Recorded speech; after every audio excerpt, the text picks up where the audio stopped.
खुलुमबाय लोगो नोंथांमोनखौ आंनि गोदान मोनसे भिडिअ बानायनो थाबाय। बे भिडिअआ जागोन जोंहा इनकाम सार्टिफिकेटखौ गावबा न'आव थानानैनो माबोरै बानायनो हायो। जों मबाइल फननि दारैबो बानायनो हायो। आं दा डेस्कटपआव बानायगोन।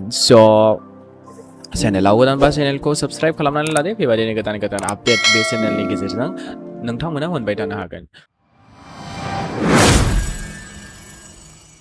जों गिबियाव थांगोन क्रोम ब्राउजाराव। बेयाव जों सार्च खालामगोन सेवा सेतु। बेखौ सार्च खालामबानो जागोन सेवा सेतु होननानै। फार्स्ट लिंकआव थांदो सेवा सेतुनियाव। बिनि उनाव जों राइट साइडआव नुगोन लगिनआव थाङोब्ला नैबेयाव सिटिजेनआव क्लिक खालामनानै होबानो जाबाय। बेनि उनाव जों एकाउन्ट क्रिएट खालामनांगोन। नैबेयाव थांदो गाहायाव नै निउ इउजार बेयाव क्लिक खालामदो। बेनि उनाव नैबेयाव मबाइल नाम्बार होनानै नैबेयाव नेम होनांगौ। नैबेयाव gender, date of birth, personal message, user name, password जों माने बेयाव एकाउन्ट क्रिएट खालामग्रोनांगौ इ प्रमानाव दै। खालामसै।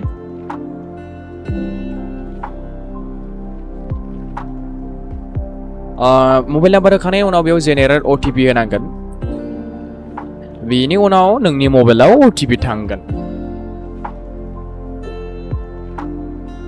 बेनि उनाव भेरिफाइ अटिपि होदो। बेनि उनाव नेमखौ होबानो जाबाय।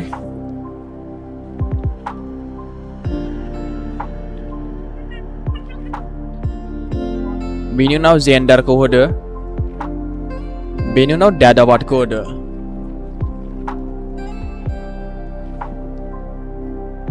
बिनि उनाव पार्सनेल मेसेजाव गोसोबादि होनांगोन। स्टुडेन्ट बा स्टुडेन्ट।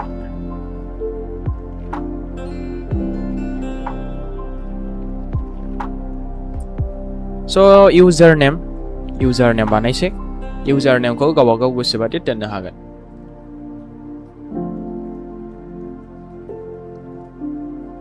नेम होदो। उनाव डेट अफ बार्थफोरखौ होनानै होलाबायबानो जाबाय मा इउजार नेमनि थाखाय। ओमफ्राय पासवार्ड होदो।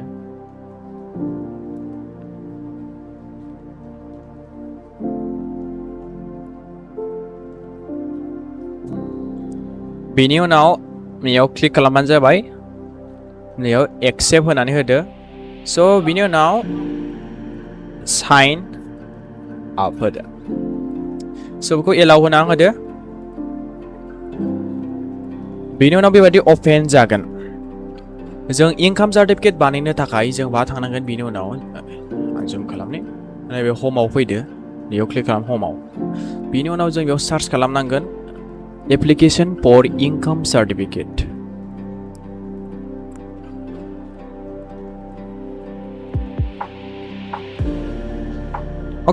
नैबेयाव नायदो नै application for income certificate revenue and registrar management. बेयाव क्लिक खालामखांनायनि उनाव जों डाइरेक्टलि नैबेयाव थांगोन एप्लाइ नाव थांखांनायनि उनाव बेयाव जोङो जायखिया 40 रुपिसखौ अनलाइन दानखानांगोन। नों लेंगुवेज सेलेक्ट खालामनो हागोन। इंलिश, एसामिस, बड', बेंगलि। एप्लिकेन्ट नेमखौ होबानो जाबाय। एप्लिकेन्ट नेमाव गोबां कनफिउज जायो जे गावबागावनि नामखौ होयो। नोंनि फादारनि नामखौसो होनांगौ। आरो मोनसे जाहैबाय नोंनि फादार आरो नोंनि फादारनि फादार माने नोंनि बिबौनि नामासो बेयाव थागोन। माने बिदि होनो हागोन रिलेटिभ्स नेम्सफोराव। नोंथांमोना इनकाम सार्टिफिकेट खालामबा नोंथांनि बिफानि नाम आरो नोंथांनि बिबौनि नामसो नुखागोनखा। बेनिखायनो बेयाव कनफिउज जानांगौ गोनांथि गैया। एप्लिकेन्ट नेमाव नोंनि फादारनि नामखौ होबानो जागोन। एप्लिकेन्ट नेम होखांनायनि उनाव एप्लिकेन्ट जेन्डारखौ होबानो जाबाय। जेन्डारखौ होखांनायनि उनाव फादार्स नेम माने नोंनि बिबौनि नाम।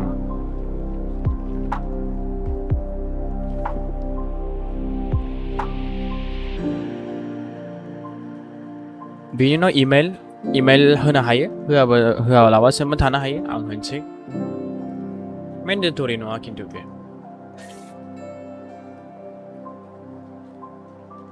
बेनि उनाव पेन नाम्बारबो होनो हायो पेन नाम्बारखौ होबाबो जागोन दे बेनि उनाव नैयाव रिलेसनशिप जागोन दे बेयाव फादारखौ होदो बेयाव नै सेलेक्ट खालामदो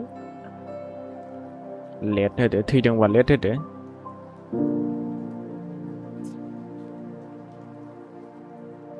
source of income जों मानिफ्राय फैयो बेयाव दङ काल्टिभेशननिफ्राय लेबारनिफ्राय बिजनेस सार्भिस मावदोंबा जब मावोबा पेन्सन बा पेन्सनजों जोंना दा काल्टिभेशनजों आबाद मावनानै दे अकुपेशना जों काल्टिभेटर होदो आबाद मावनानैबा एनुवेल इनकाम सिगाङाव मामोन बेखौ होफिनजायो आं 1,10,000 होगोन बेयाव जुदि नोङो होबाबो सार्कोल अफिसारा माने नोंनि माबाखौ नायनानै बेखौ खालाम माने बेसेबां गावसोर होथावना बेखौ होगोन एड्रेसखौ भिलेजखौ होबानो जागोन एड्रेस लाइन 1 एड्रेस लाइन 2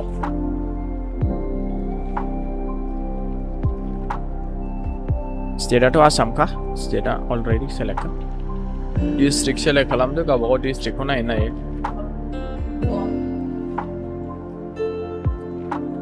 साब डिभिजनखौ सेलेक्ट खालामदो सार्कोल अफिसा गावबागाव माने नों गावबागाव सार्कोल अफिसखौ मिथिखायो नालाय जायगानिखा नालाय दा बेयाव नोंथांमोना मिथिखागोन बेनि उनाव होदो मौजाखौ होदो गावबागाव मौजा जुदि मौजाखौ आन्दायोबा ना सिगांनि बै माबायाव मोनखायो अल माने सिगांनि इनकाम सार्टिफिकेटफोर बानायनाय दंबा बेयाव नायनानै होबानो जाबाय भिलेजखौ होफिनदो भिलेजखौ नों बासिदो जुदि नोंनि साब डिभिजन आरो सार्कोल अफिस बे होनाया जादोंबा नोंनि गामिया बेयाव नागिरनायाव मोनखागोन बेयाव नागिरनो बायोबा बेयाव भिलेजखौ सार्च खालामबाबो जागोन दे बेनि उनाव पुलिस स्टेशनखौ होदो पस्ट अफिस होदो पिन कड होदो स' गासिबो जाजोब्बायबा रिसेट खालामफिनदो बेनि उनाव जों मा खालामनांगोन सेभ एन्ड नेक्स्ट होबानो जाबाय आर इउ श्योर डु इउ वान्ट टु प्रसिड अके दायो जाबाय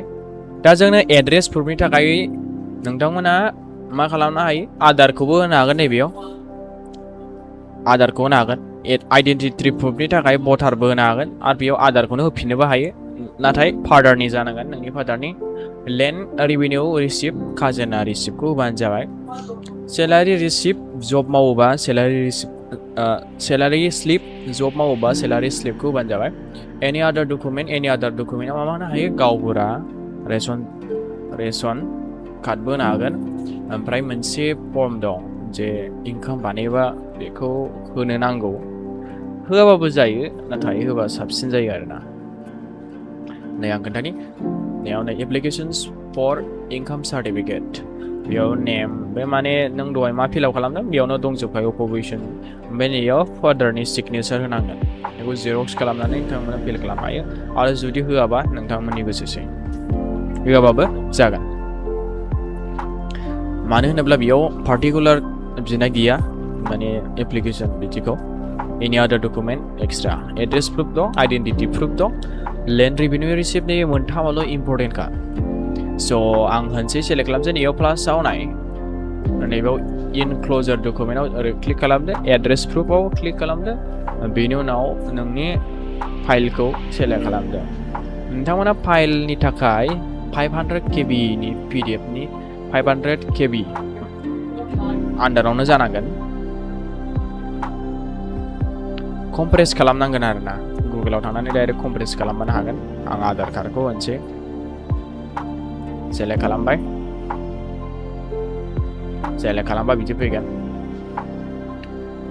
जुदि नोंथांमोना बे PDF खौ खालामनायाव कनफिउज जायोबा आंनाव SMS खालाम आं मोनसे भिडिअ लाबोगोन फुरानो मारै कमप्रेस खालामनो हायो बेनि सायाव आइडेन्टिटि प्रुफनि थाखाय बेयाव क्लिक खालामदो आं भटार आइडिखौ आइडेन्टिटि प्रुफनि थाखाय होगोन जुदि भटार गैयाबा आधार कार्डखौनो फिनै होफिननो हागोन जेबो प्रब्लेम जाया लेन्ड रेभिनिउ रिसिप्ट हा खाजोना रिसिप्टखौ होदो नाथाय गोदान जानांगोन दे 2026 नि बा 2026 नि